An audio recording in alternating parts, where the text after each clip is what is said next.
षष्ठीला एकादशी की व्रत कथा बहुत ही पुण्यदायी है। आप इसे बड़े ध्यान से सुनिएगा। एक समय नारद जी ने भगवान विष्णु से यही प्रश्न किया था और भगवान ने जो षष्ठीला एकादशी का महत्व नारद जी से कहा सो मैं तुमको कहता हूँ। भगवान ने नारद से कहा कि नारद, मैं तुमसे सत्य घटना कहता हूँ, ध्यान पूर्वक सुनो। प्राचीन काल में मृत्युलोक में एक ब्राह्मणी रहती थी। वह सदैव व्रत किया करती थी। एक समय वह 1 मास तक व्रत करती रही। इससे उसका शरीर अत्यंत दुर्बल हो गया।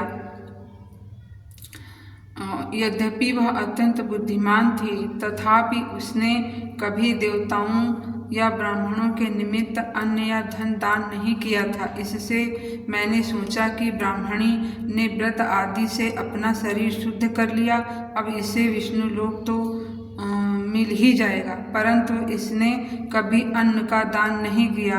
इसी से इसकी तृप्ति होना कठिन है। भगवान ने आगे कहा, ऐसा सोच सोचकर मैं भिखारी के वेश में मृत्युलोक में उस ब्राह्मणी के पास गया और उससे भिक्षा मांगी। वह ब्राह्मणी बोली, महाराज किस लिए आए हो? मैंने कहा, मुझे भिक्षा चाहिए। इस पर उसने एक मुट्ठी का मिट्टी का ढेला मेरे भिक्षा पात्र में डाल दिया। मैं उसे लेकर स्वर्ग में लौट आया। कुछ समय बाद ब्राह्मणी भी शरीर त्याग कर स्वर्ग में आ गई। उस ब्राह्मणी को मिट्टी का दान करने से स्वर्ग में सुंदर महल मिला, परंतु उसने अपने घर को अन्न आदि सब सामग्रियों से शून्य पाया।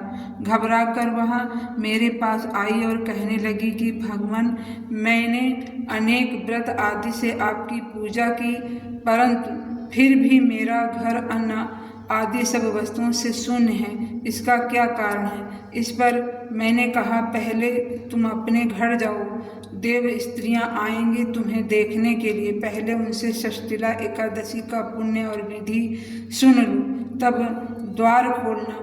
मेरे ऐसे वचन सुनकर वह अपने घर गई। जब देव स्त्रियां आईं और द्वार खोलने को कहा तो ब्राह्मणी बोली, आप मुझे देखने आई हो तो षष्ठीला एकादशी का महत्व मुझसे कहो।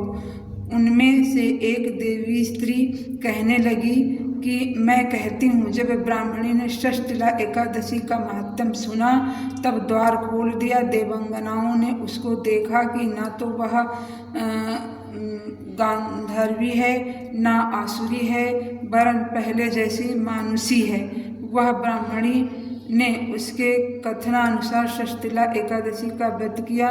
उसके प्रभाव से वह सुंदर और रूपवती हो गई और उसका घर अनादि समस्त सामग्रियों से युक्त हो गया। अतः मनुष्य को मूर्खता त्याग कर षष्ठीला एकादशी का व्रत और लोभ न करके तिल आदि का दान करना चाहिए। इससे दुर्भाग्य, दरिद्रता तथा अनेक प्रकार के कष्ट दूर होकर मोक्ष की प्राप्ति मिलती है। राधे।